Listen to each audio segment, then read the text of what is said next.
Most of us believed that the First Amendment protected freedom of speech, that, Congress shall make no law abridging freedom of speech. Now, if you go on social media and you say something negative about Donald Trump, it looks like the Customs and Border Protection is going to be checking your social media, even if you're an American citizen. Donald Trump has paused student visa interviews in U.S. embassies all around the world. And apparently what they're going to do is use AI, apparently, or something, maybe Grok, I don't know, Musk's AI program that has been trained on neo-Nazi propaganda over on X and apparently has now been inserted into some of our government agencies, which is troubling. But anyhow, what they're going to do is if you're a student from a foreign country and you'd like to come to the United States and study, they want to know what you're saying on social media first. Now, most of us believed that the First Amendment protected freedom of speech, that, Congress shall make no law abridging freedom of speech. I mean, it's literally what the First Amendment says. And, we've had this long tradition. When the Nazis wanted to march in Skokie, Illinois in the 1950s or 60s, the ACLU went out to defend them. We hate what you're saying, but we're going to defend to the death your right to say it. It's such an old and famous, I don't even know where this saying came from. It probably dates back to the late 18th or early 19th century.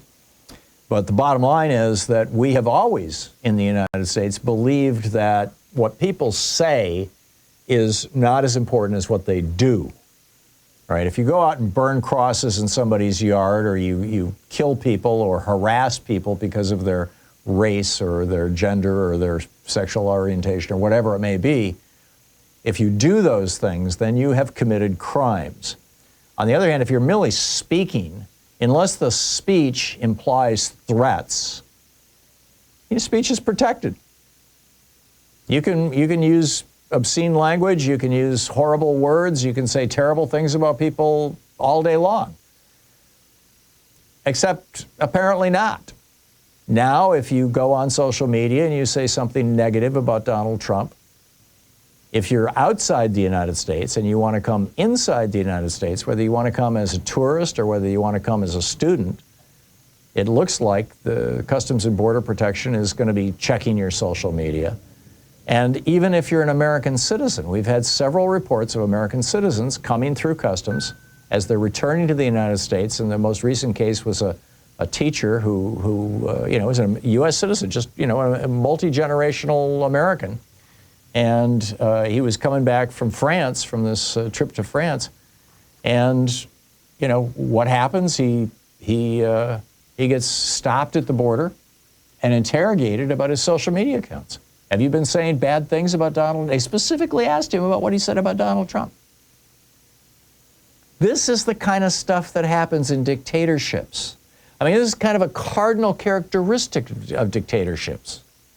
Can you imagine if Barack Obama had said that anybody who says anything bad about me can't come into the country or is going to get stopped at the border and interrogated?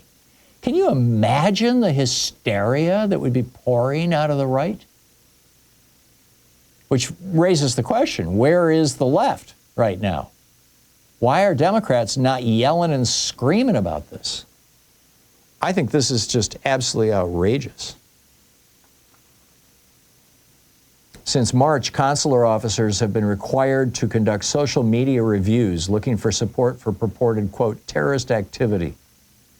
That could be considered as broad as simply showing support for Palestinians.